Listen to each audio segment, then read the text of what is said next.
Meus irmãos, vamos abrir a palavra de Deus no Evangelho segundo João,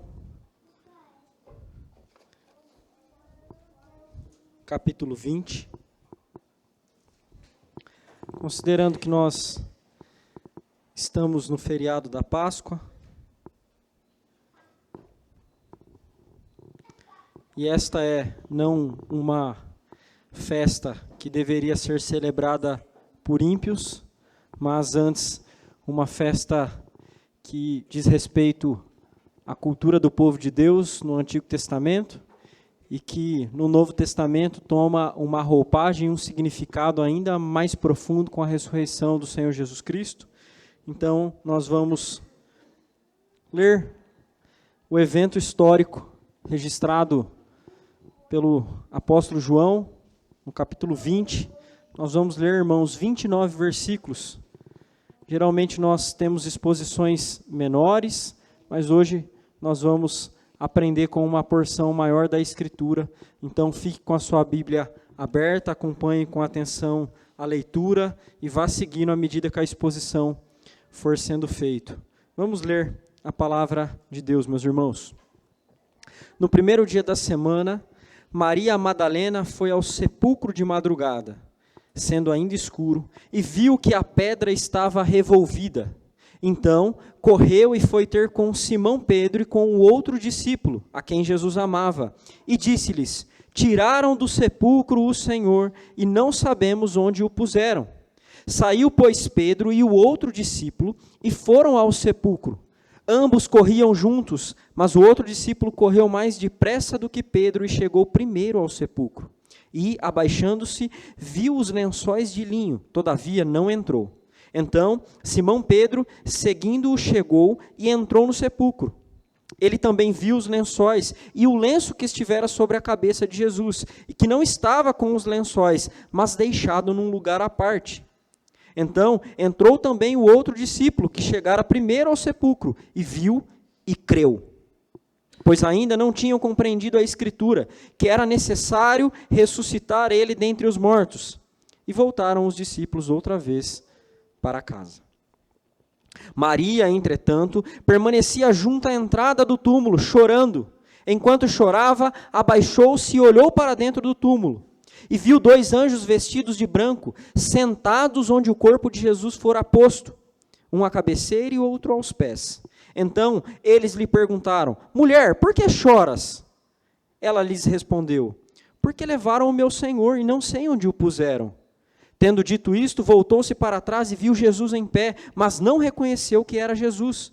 Perguntou-lhe Jesus: mulher, por que choras? A quem procuras? Ela, supondo ser ele o jardineiro, respondeu: Senhor, se tu o tiraste, dize-me onde o puseste, e eu o levarei. Disse-lhe Jesus: Maria. Ela, voltando-se, lhe disse em hebraico: Rabone, que quer dizer mestre. Recomendou-lhe Jesus: não me detenhas, porque ainda não subi para meu Pai, mas vai ter com os meus irmãos e diz-lhes: subo para meu Pai e vosso Pai, para meu Deus e vosso Deus. Então saiu Maria Madalena anunciando aos discípulos: viu o Senhor, e contava que ele lhe dissera estas coisas. Ao cair da tarde daquele dia, o primeiro da semana, trancadas as portas da casa onde estavam os discípulos com medo dos judeus, veio Jesus, pôs-se no meio e disse-lhes: paz seja convosco. E dizendo isto, lhes mostrou as mãos e o lado. Alegraram-se, portanto, os discípulos ao verem o Senhor. Disse-lhes, pois, Jesus outra vez: paz seja convosco. Assim como o Pai me enviou, eu também vos envio. E havendo dito isto, soprou sobre eles e disse-lhes: recebei o Espírito Santo. Se de alguns perdoares os pecados, são-lhe perdoados, e lhes retiverdes, são retidos. Ora, Tomé, um dos 12, chamado Dídimo, não estava com eles quando veio Jesus. Disseram-lhe então os outros discípulos: vimos o Senhor. Mas ele respondeu: se eu não vir nas suas mãos o sinal dos cravos, e ali não puser o dedo, e não puser a mão do seu lado, de modo algum acreditarei. Passados 8 dias, estavam outra vez ali reunidos os discípulos, e Tomé com eles. Estando as portas trancadas, veio Jesus, pôs-se no meio e disse-lhes: paz seja convosco. E logo disse a Tomé: põe aqui o dedo e vê as minhas mãos, chega também a mão e põe no meu lado. Não sejas incrédulo, mas crente. Respondeu-lhe Tomé: Senhor meu e Deus meu. Disse-lhe Jesus: porque me viste, creste? Bem-aventurados os que não viram e creram. Até aqui a leitura da palavra de Deus, irmãos. Vamos orar mais uma vez, clamando que o Santo Espírito nos ilumine e que Deus fale conosco, aplicando e firmando a sua palavra em nossos corações. Oremos. Ó Senhor, nós estamos aqui reunidos nesse dia, no dia do Senhor, o dia da ressurreição do nosso Salvador. Nós nos reunimos para adorar um Deus vivo e poderoso, um Deus que preparou de antemão aqueles que iam ser salvos e a obra que lhes salvaria, a obra do nosso Redentor amado, o Senhor Jesus Cristo.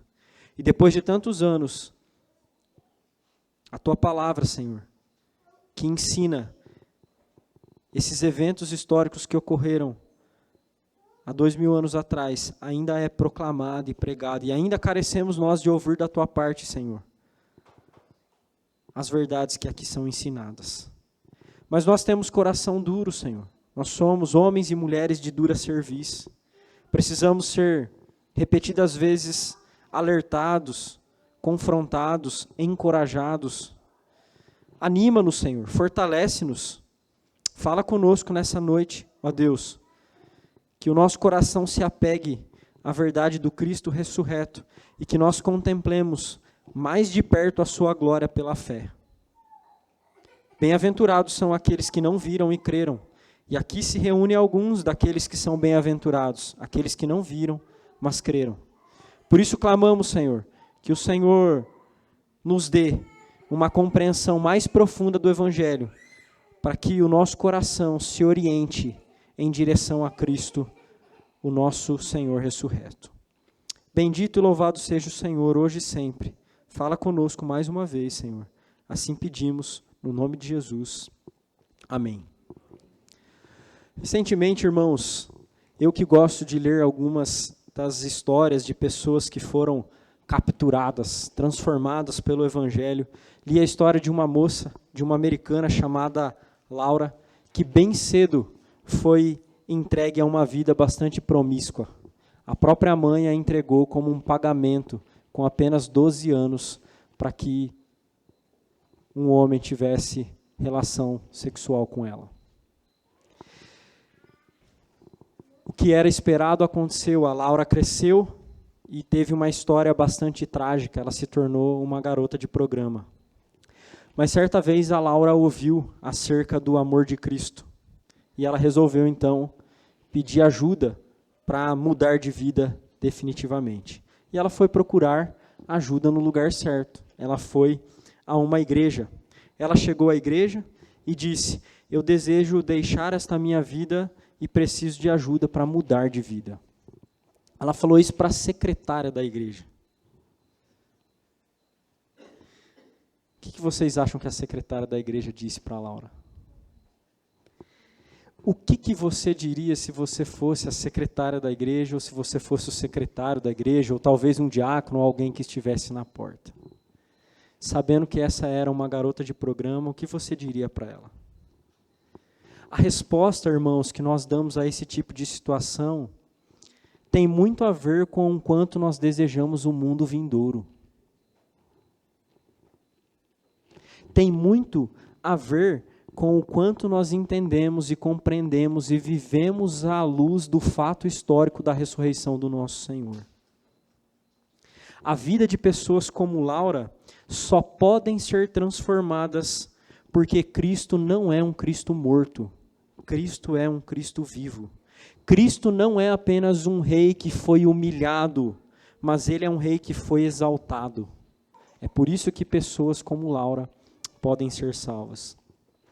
O capítulo 20 do Evangelho de João, irmãos, esse longo capítulo que nós lemos quase inteiramente, demonstra a glória do Cristo ressurreto, do Rei ressuscitado, que no capítulo anterior havia sido crucificado e humilhado. Tratando-se de uma narrativa É uma história que está sendo contada e registrada no Evangelho. Esse texto é composto de cenas. Pode-se dizer, irmãos, que existem 4 cenários temáticos aqui. Embora em termos de tempo existam 5 cenários. Mas pode-se dizer que são 4 cenários temáticos. Cada um desses cenários que vão se desdobrando descrevem a glória do Cristo ressurreto de algum modo. E nós veremos essas 4 cenas. A primeira cena, nos versos de 1 a 10, descreve a glória do Cristo ressurreto em transformar a morte em vida. Essa é a primeira cena, dos versos de 1 a 10. A glória do Cristo ressurreto em transformar a morte em vida. Então fique com a sua Bíblia aberta, nós vamos fazer menção ao texto e você deve confirmar o que o texto diz. O evangelista começa dizendo que eles estavam no primeiro dia da semana. Esses eventos aconteceram no primeiro dia da semana, o domingo. João poderia ter falado de outro jeito, 3 dias depois da sua morte, mas ele prefere se referir ao primeiro dia da semana. Esse escrito, irmãos, sugere ao menos que há uma intenção proposital, há uma intencionalidade do evangelista em mostrar que o primeiro dia da semana é o dia da ressurreição. E esse dia se tornaria um dia muito importante na tradição da igreja cristã. Esse dia seria chamado de o dia do Senhor. E quem está nessa primeira cena, quem é mencionada primeiro é a Maria Madalena, aquela que lá em Lucas é descrita como alguém que Jesus expulsou 7 demônios. Ela foi ao sepulcro bem cedo, logo de madrugada, ainda era escuro, é isso que diz o verso 1. Maria, irmão, certamente estava triste. O que uma mulher fazia indo sozinha no escuro, ainda de madrugada, ao túmulo do seu Senhor? Certamente ela estava ansiosa, ela queria cuidar do corpo do seu Senhor. Onde estavam os discípulos que não estavam com essa mulher? Diferente de Maria, que estava ansiosa, lamentando, os evangelhos parecem descrever os discípulos também como tristes, mas com outros tipos de sentimento, como com medo e frustrados. Maria não. Maria não tem medo, ela não se envergonha, ela quer ir cuidar do seu Senhor. Será que eles não esperavam que o Senhor ressuscitasse? Quem poderia ressuscitar dos mortos depois de ser crucificado? Quem poderia tornar a viver depois de horrendo sacrifício? Mas Maria está lá. Ela chega então e vê a pedra do sepulcro revolvido. Ou seja, a pedra está fora do lugar. O sepulcro está aberto. Ela parece nem ter entrado no sepulcro. Talvez ela tenha dado uma olhadinha de fora e logo então ela corre para avisar a Pedro e aquele que é chamado de o discípulo amado, que é o próprio apóstolo João. Então, ao receber a informação, os dois começam a correr em direção ao sepulcro, meus irmãos. O Pedro fica para trás e o João, que é o discípulo amado, chega primeiro, certamente porque é o mais jovem. Mas João chega, abaixa, se olha para o sepulcro, vê os lençóis, mas não entra no sepulcro. Simão, impetuoso que é, chega e entra no sepulcro e vê também os lençóis, mas ele também vê o lenço que estava sobre a cabeça de Jesus, dobrado e colocado num lugar à parte. Esses lençóis de linho que foram enfaixados em Jesus e o lenço que estava em sua cabeça, irmãos, não são detalhes que são aqui descritos aleatoriamente, sem propósito. Esses detalhes mostram que o corpo de Jesus não foi roubado, que o sepulcro não foi roubado. Porque os sepulcros eram comumente roubados nesse período, mas eles eram roubados justamente para levar esses tecidos caros de linho. E esses tecidos estavam lá. E o lenço que estava sobre a cabeça de Jesus estava dobrado à parte. Os ladrões, então, não roubaram o sepulcro. O que aconteceu no sepulcro? Por que esse lenço está dobrado à parte? Quem que levaria o corpo de Jesus e deixaria os lençóis e o lenço lá, que eram o propósito dos furtos? O verso 8, sem dar muito detalhes, diz que o discípulo amado viu e creu. Creu em quê? Que Jesus estava vivo, ele havia ressuscitado. O texto não nos diz que João achou pertinente abordar e falou isso para Pedro, o que dá a entender é que ele creu, mas ele guardou para si mesmo. Talvez ele ainda não tinha ruminado tudo sobre a possibilidade de Jesus ter realmente ressuscitado. Mas João entendeu, esse túmulo está vazio e alguma coisa extraordinária aconteceu aqui, por isso ele creu. Ele sabia que o homem que havia ressuscitado Lázaro transformou a morte em vida uma vez, então ele confiou que a morte não podia detê-lo também. O verso 9 e o verso 10 dizem então que eles não tinham entendido a Escritura, isto é, eles não tinham entendido que na Escritura era necessário que o Senhor Jesus ressuscitasse dos mortos. Então o que eles fazem? Eles voltam para casa. Pedro, ao que parece ainda incrédulo, e João crendo, mas uma crença silente, sem se pronunciar. Ele vai para casa. O túmulo está vazio, mas os discípulos não perceberam que o Messias, o Rei, ressuscitou. Eles não perceberam que o Rei ressurreto estava vivo. Eles não perceberam isso. Meus irmãos, a descrição que é dada aqui faz um paralelo com a história de Lázaro. Diferente de Lázaro, a transformação da morte em vida no sepulcro onde Jesus foi colocado, ela não vem de fora do túmulo, ela vem de dentro do túmulo. Em Lázaro, Jesus de fora grita, Lázaro, sai! A ordem de vida vem de fora, mas aqui não. Não há ninguém que poderia fazê-lo viver. A vida vem de dentro do sepulcro, não de fora. Diferente de Lázaro que sai enfaixado, e Jesus tem que dizer para ele, tirem as faixas dele, ajudem-no. O Rei ressurreto ressurge e o seu corpo passa entre as roupas que ficam. Ele não precisa de ajuda de ninguém.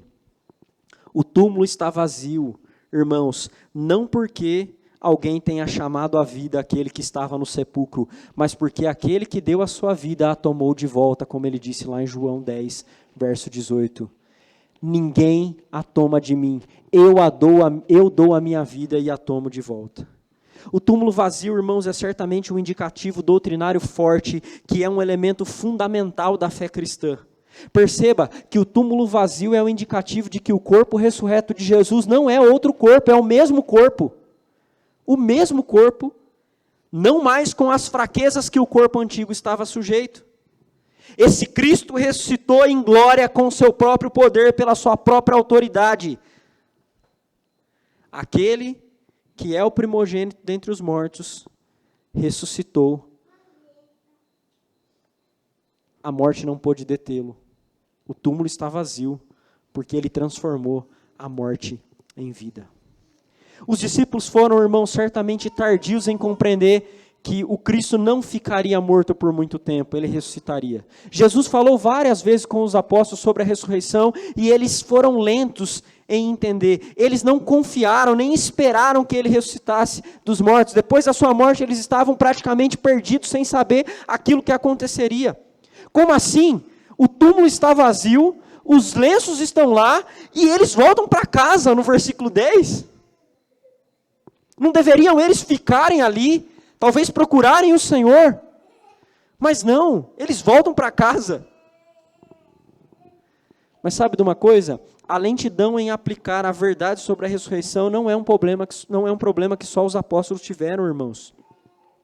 Os cristãos modernos tendem a tratar o Cristo como um Cristo morto, não como um Cristo vivo.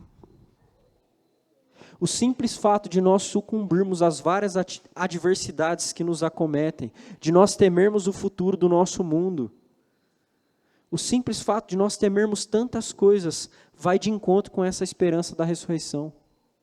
A esperança da ressurreição, a verdade de que Cristo está vivo, causa pouco impacto em muitos dos cristãos hoje.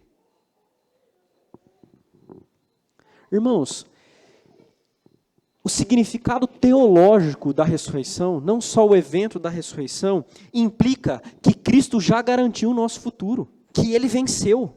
Nós somos perdoados porque Cristo ressuscitou. A nossa fé só é válida, de acordo com o apóstolo lá em 1 Coríntios, Porque Cristo ressuscitou, porque se Cristo não ressuscitou, a nossa fé é vã, diz ele. E sabe de uma coisa? Esse mesmo Cristo que ressuscitou é o Cristo que prometeu ressuscitar-nos no último dia. Lá em João 6,39, ele diz: eu não perderei nenhum daqueles que o Pai me deu, antes eu os ressuscitarei no último dia. Essa é a promessa. Irmãos, isso deveria nos estimular a viver corajosamente e obedientemente para a glória de Deus, em um mundo onde nós podemos até morrer. Por Cristo, nós podemos. Foi a ressurreição do Senhor que encorajou muitos mártires ao longo da história. E nós veremos isso mais à frente. A morte não pôde deter aquele que é o teu Senhor. O teu Senhor está vivo hoje. Ele transformou a morte em vida. E isso mostra quão glorioso Ele é. Ele tomou a sua vida de volta, irmãos. O Rei ressurreto demonstra a sua glória em ter vencido a morte. É isso que nós vemos nessa primeira cena. A primeira cena, então, mostra a glória do Rei ressurreto em transformar a morte em vida. A segunda cena, nos versos de 11 a 18, nos mostra a glória do Rei ressurreto em transformar pessoas improváveis em testemunhas fiéis. De novo, a segunda cena agora, os versos 11 a 18, nos mostra a glória do Rei ressurreto em transformar pessoas improváveis em testemunhas fiéis. Olha o que diz o verso 11. João e Pedro foram embora para casa, mas a Maria não. A Maria ficou lá, irmãos. Ela permanecia junto à entrada do túmulo, chorando, lamentando pelo Senhor. Enquanto ela chorava, ela olha para dentro do túmulo e vê 2 anjos vestidos de branco, um sentado à cabeceira e outro sentado onde estava o corpo de Jesus. Então, os anjos perguntam a Maria por que ela estava chorando.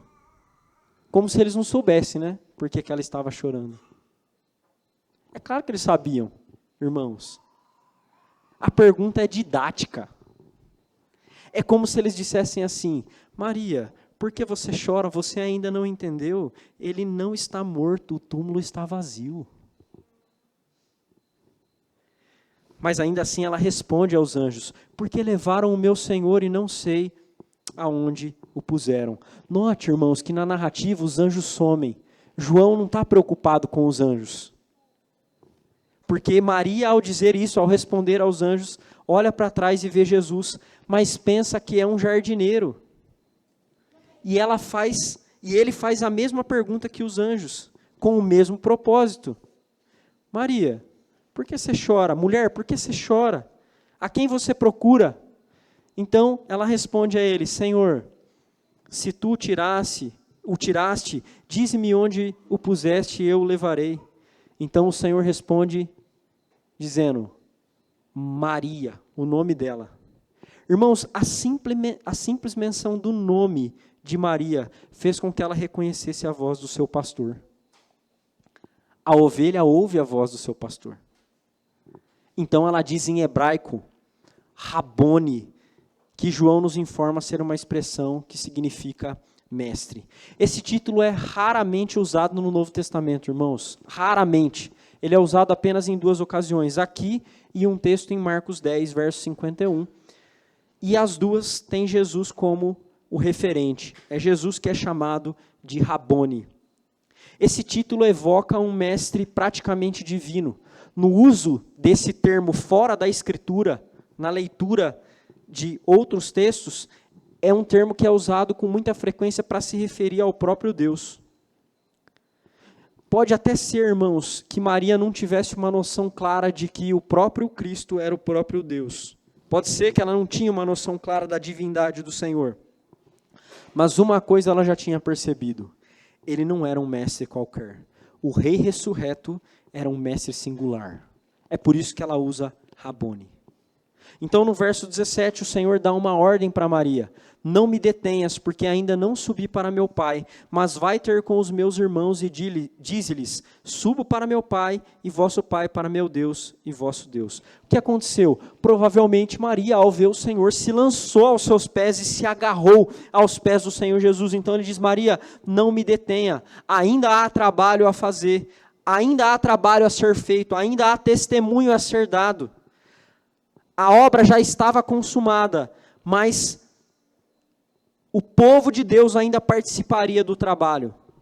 Ela mesma, agora, recebe a ordem do Senhor para que ela vá, em nome do Cristo ressurreto, aos discípulos e leve a mensagem aos irmãos do Senhor. Uma referência aos próprios discípulos dele.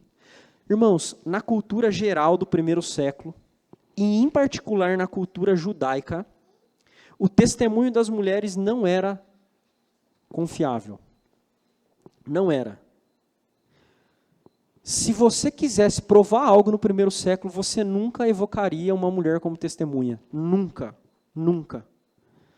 Mas o Senhor chama Maria como testemunha e uma mulher cuja vida pregressa, cuja vida passada era suspeita, porque veja, ela é aquela de quem o Senhor havia expulsado 7 demônios. Mas Maria não questiona isso. Maria não diz assim, Senhor, eles não vão me ouvir, eles já não ouviram a primeira vez, eles vieram aqui confirmar que a pedra estava revolvida porque não acreditaram em mim. Não, ela simplesmente vai. O verso 2 diz que ela saiu anunciando. Irmãos, essa mulher, que outrora era uma endemoniada, que era uma mulher, um gênero completamente fragilizado na cultura do primeiro século,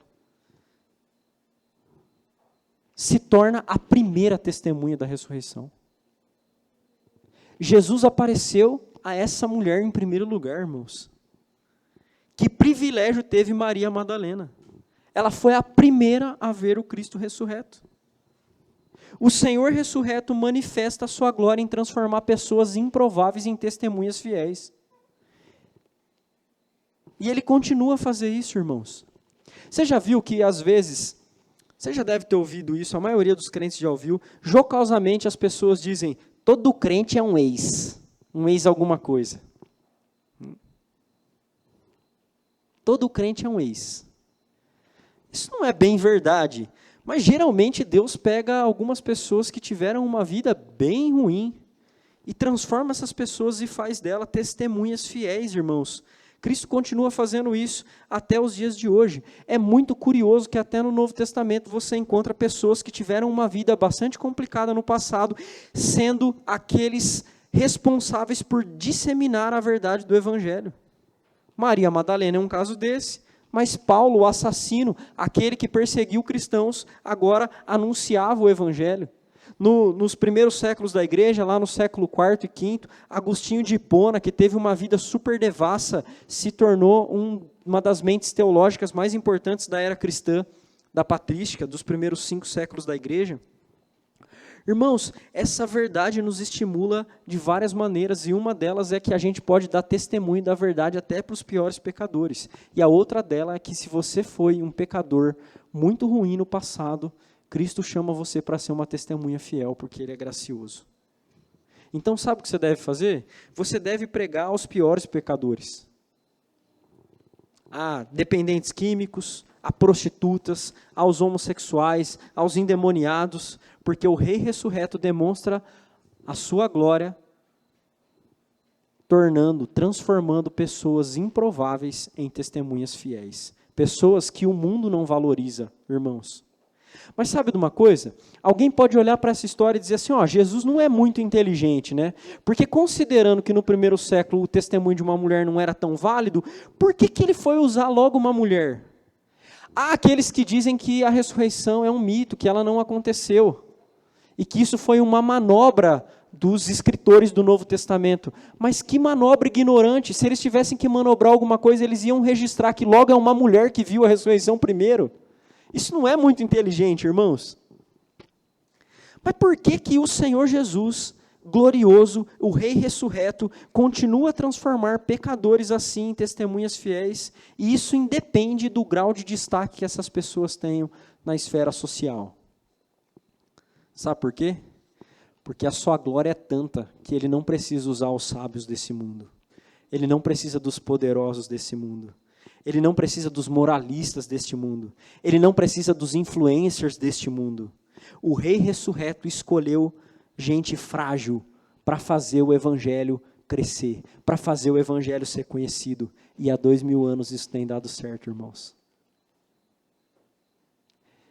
Sabe o que isso mostra? Que a glória é dele, não daqueles que trabalham para ele. Você entende quem é o Cristo ressurreto, irmãos? Ele escolhe os piores, mas ninguém vai acreditar nele, Senhor. Pescadores galileus, uma mulher endemoniada, uma prostituta que ungiu seus pés, uma cirofenícia que teve a sua filhinha curada, um endemoniado gadareno que evangelizou Decápolis. Irmãos, o Cristo ressurreto tem tanta glória que ele usa os improváveis para fazer o reino crescer, e o reino cresce. E o reino cresce. Isso nos encoraja, irmãos, nos encoraja a continuar pregando o evangelho para evidenciar a glória do Rei ressurreto. Mesmo eu e você, que podemos não ser considerados lá grandes coisas. É verdade, ele usa gente pequena como a gente, irmãos, para fazer o seu nome glorioso, porque a glória só pertence a ele. Nós vimos até agora, meus queridos, 2 cenas. A primeira cena, o Rei ressurreto demonstra sua glória transformando a morte em vida. A segunda, que acabamos de ver nos versos 11 a 18, ele mostra sua glória transformando pessoas improváveis em testemunhas fiéis. Na terceira cena, nos versos 19 a 23, nós veremos que o Rei ressurreto demonstra sua glória em transformar discípulos medrosos em emissários corajosos do reino. Ele demonstra sua glória em transformar discípulos medrosos em emissários corajosos do reino. Veja o que diz o verso 19. Ao cair da tarde daquele dia, o mesmo dia, o domingo, que era o primeiro dia da semana, os discípulos estavam na casa com as portas trancadas. Por que eles estavam com as portas trancadas? Porque eles estavam com medo, irmãos, com medo dos judeus. Os judeus que haviam matado o mestre poderiam planejar também a morte dos seus discípulos. Então eles estavam com medo com as portas trancadas. Mas mesmo com as portas trancadas, o texto diz que veio Jesus, pôs-se no meio e disse-lhe: paz seja convosco. O Rei ressurreto veio trazer paz aos corações aflitos e temerosos dos seus discípulos. Mas como ele entrou nesse lugar com as portas trancadas? Essa questão é realmente natural no texto. O texto diz que as portas estavam trancadas e que, de repente, ele se pôs no meio deles e disse: paz seja convosco. Será que o corpo glorificado de Jesus, esse corpo que venceu a morte, tornou-se capaz de passar através de portas e paredes? Essa é uma questão teológica, irmãos, possível e pode mesmo ser levantada, mas o propósito do texto está além dessa especulação, e em nome da especulação a gente não pode se perder. Nós temos que nos concentrar no propósito do texto. Ele veio para encorajar os seus discípulos e alegrar os seus. Então ele mostra a eles as mãos e o lado que haviam ferido com uma lança. Ferir o lado de um crucificado não era comum, mas o fato de o lado do Senhor estar ferido mostra que ele era outro, diferente dos 2 outros que haviam sido crucificados junto com ele. Curiosamente, irmãos, Jesus transmite a paz outra vez a eles. E agora Jesus ainda envia os discípulos como emissários do reino. Olha o que ele diz nos versos 21 a 23. Disse-lhes, pois, Jesus outra vez: paz seja convosco. Assim como o Pai me enviou, eu também vos envio. E havendo dito isto, soprou sobre eles e disse-lhes: recebei o Espírito Santo. Se de alguns perdoares os pecados, são-lhe perdoados. Se lhes retiverdes, serão retidos. O Senhor então agora envia, ele torna os seus discípulos medrosos emissários do reino. Ele sopra o Espírito sobre eles. Esse soprar aqui, irmãos, é um soprar simbólico do poder que eles ainda receberiam lá em Atos capítulo 2. E eles recebem do Senhor a autoridade de transmitir o perdão divino. É claro que a capacidade de causar o perdão não foi dada aos discípulos, eles apenas receberam da parte do Senhor a capacidade de declarar uma pessoa perdoada ou não. Uma declaração com base na ação divina. Por quê? Porque os verbos aqui, de ser perdoados, estão no passivo. Isso indica, irmãos, que Deus continua sendo o sujeito dessa ação. Quem perdoa é Deus. Os discípulos recebem a autoridade de declarar. Assim como na igreja, o conselho, pastores, presbíteros recebem a autoridade declarativa de declarar perdão ou disciplina. Quando uma pessoa é restaurada na disciplina, isso é uma declaração do perdão dela, que compete ao conselho da igreja, do mesmo jeito que foi uma competência dos apóstolos, a quem o Senhor Jesus comissionou para serem emissários do reino. Tá? Veja, irmãos, vamos pensar um pouquinho à frente. Nada muda automaticamente neste dia.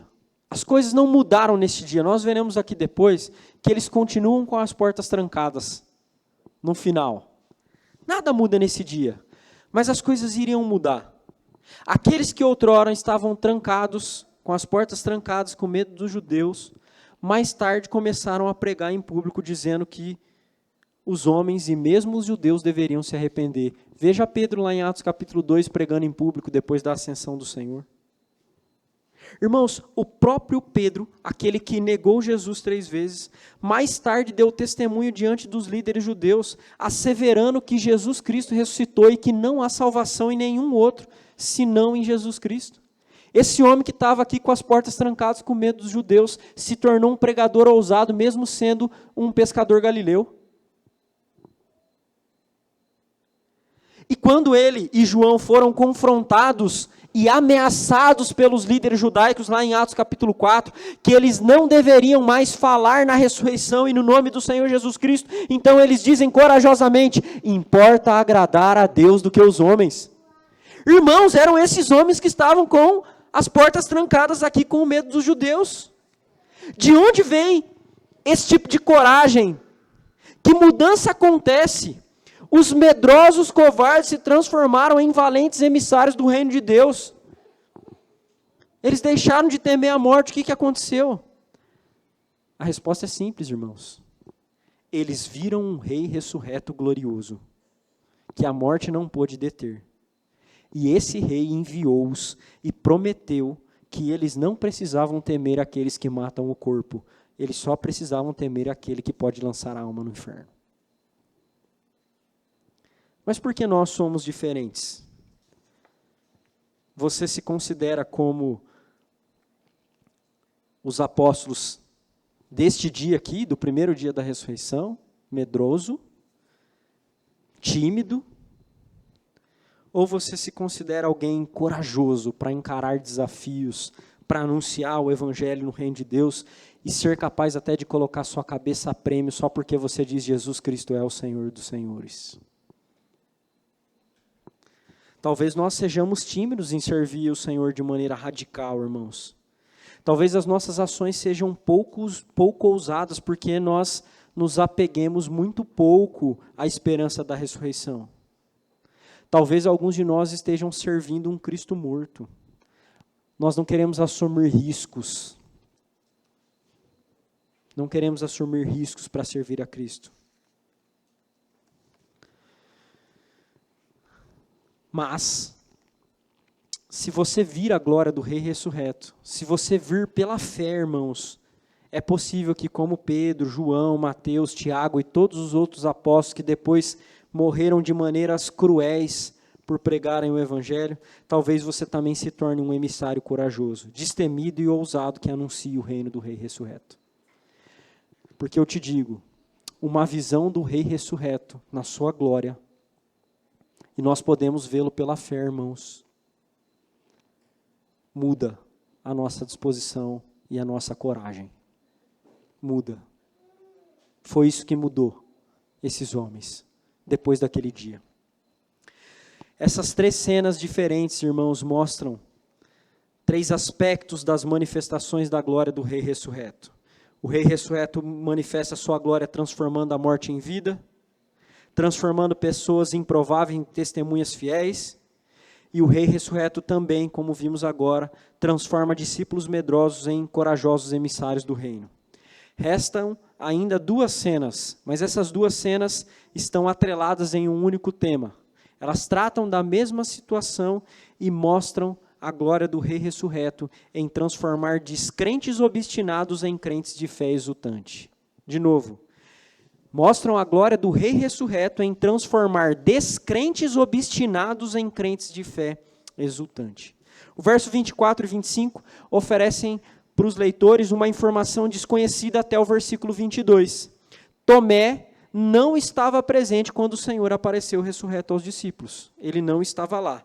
O texto anterior não diz nada sobre a ausência de Tomé, mas esse agora nos informa de que Tomé não estava presente quando Cristo apareceu. Então os discípulos contam a ele que viram o Senhor. Mas Tomé, descrente, diz, veja aí no verso 25, se eu não vir nas suas mãos o sinal dos cravos e ali não puser o dedo e não puser a mão do seu lado, de modo algum acreditarei. Então, o verso 26 começa com uma descrição temporal. Se passaram 8 dias. A gente não sabe quando que eles contaram para Tomé. Se foi imediatamente depois, no dia seguinte. Mas o verso 26 começa dando uma descrição temporal. Passaram-se 8 dias. O judeu conta o dia, que é o dia que começa. Então, ele não conta, se está no domingo, ele não conta a partir da segunda. Ele vai contar no domingo. Então, é de domingo a domingo. Tanto é que a NVI, Nova Versão Internacional, traduz 1 semana mais tarde, a mesma expressão. Então, se era domingo, agora é domingo de novo, tá? Por que ele está fazendo essa descrição temporal? Mais uma vez, isso fortalece a ideia de que o dia da ressurreição passa a ser muito importante na tradição cristã. É uma ênfase no domingo, tá, irmãos? Mas isso não é o tema central do texto. Ele continua. Mais uma vez, os discípulos estão como? Com as portas trancadas, é o que diz o verso 26. E mais uma vez, veio Jesus e sauda-os, paz seja convosco. João registra imediatamente que Jesus, depois de dizer paz seja convosco, se dirige a Tomé. Olha o que ele diz no verso 27. Põe aqui o dedo e vê as minhas mãos, chega também a mão e põe-na no meu lado, não sejas incrédulo, mas crente. Irmãos, como Jesus sabia que o Tomé havia se mostrado incrédulo? Os discípulos não puderam ter contado, porque ele apareceu para os discípulos e depois só está aparecendo agora novamente. Como que Jesus soube disso? O texto não diz que os discípulos fofocaram para ele ali na hora, nem dá tempo. Paz seja convosco, ele já se dirige a Tomé, como se ele estivesse dizendo assim, você disse que você só vai acreditar assim, assim? Então tá bom. Toca aqui, põe a mão aqui do meu lado. Como Jesus sabia? Irmãos, parece que Tomé entende que ninguém contou para ele. Esse incrédulo obstinado que diz, eu não vou acreditar se eu não tocar do seu lado e nas suas mãos. Esse incrédulo obstinado, depois que Jesus fala com ele, oferece para toda a história da igreja cristã a mais profunda declaração cristológica do Novo Testamento. Ele diz, Senhor meu e Deus meu. Tomé entendeu como ele ficou sabendo. Senhor meu e Deus meu. Irmãos, essa declaração de Tomé é uma declaração objetiva e direta, se referindo ao Senhor Jesus, Senhor meu e Deus meu. Esse homem sai de um estado de incredulidade obstinada e profere uma declaração de fé exultante que marca as próximas gerações de cristãos e é sem dúvida uma das mais impressionantes declarações cristológicas do Novo Testamento. Mas o Senhor diz para ele, porque você viu, você creu? É o que diz aí o verso 29. Bem-aventurados aqueles que não viram e creram. Sabe, irmãos, o Rei ressurreto é tão glorioso que ele não precisa ficar aparecendo para as pessoas para que elas creiam nele. E ele já ascendeu aos céus. Ele não fará isso mesmo. Mas a mesma glória transmitida pela presença física de Jesus Cristo, pode ser transmitida pelo Evangelho quando o Espírito abrir os nossos corações. É por isso que Jesus afirma, mais bem-aventurados, irmãos, prestem atenção, mais bem-aventurados são aqueles que não viram e creram. Essas verdades nos são transmitidas por testemunhas oculares do ministério de Jesus, mas não só por testemunhas oculares, irmãos. Se você ler Mateus, Marcos e João, realmente são testemunhas oculares. Lucas não viu o Senhor, ele teve fontes. E não é um evangelho menos importante. A glória do Cristo ressurreto é manifesta igualmente nos 4 evangelhos. E entenda uma coisa, crer no Cristo ressurreto, no Rei ressurreto, não é simplesmente acreditar que esse evento histórico realmente aconteceu, irmãos. Não é. Eu acredito que muita gente que pensa assim, eu acredito que Jesus ressurgiu dentre os mortos. Eu acredito que pessoas assim talvez não sejam salvas. É possível. Porque crer nesse evento é mais do que crer no evento, mas é viver com base nas implicações desse evento. O Rei ressurreto é alguém que vence a nossa incredulidade, dissipando as nossas dúvidas, dissipando a dureza do nosso coração por meio da sua palavra, para que nós possamos declarar fé exultante como Tomé fez. Cristãos não têm nenhuma justificativa para ter uma fé tímida, terrena, a não ser que eles esperem por Cristo apenas nessa vida. Mas se os seus olhos estão no Cristo ressurreto, você vive à luz dessa realidade da ressurreição, irmãos. A história do Evangelho não termina na morte. Por isso, não pregue um Evangelho que termina na morte do Senhor. Vá além. Conte para as pessoas sobre a sua ressurreição. Ele está vivo. Conte sobre a sua ascensão e sobre o seu estado glorioso. A ressurreição do Senhor é também o evento que assegura o seu retorno. Ele não poderia retornar se não tivesse ressurgido dos mortos. A ressurreição assegura que Ele está vivo e trabalhando no meio do seu povo hoje. Ele ainda serve a sua igreja. A ressurreição, irmãos, é o evento histórico que nos encoraja, nos dá coragem para trabalhar ousadamente em prol do Evangelho e em nome de Cristo.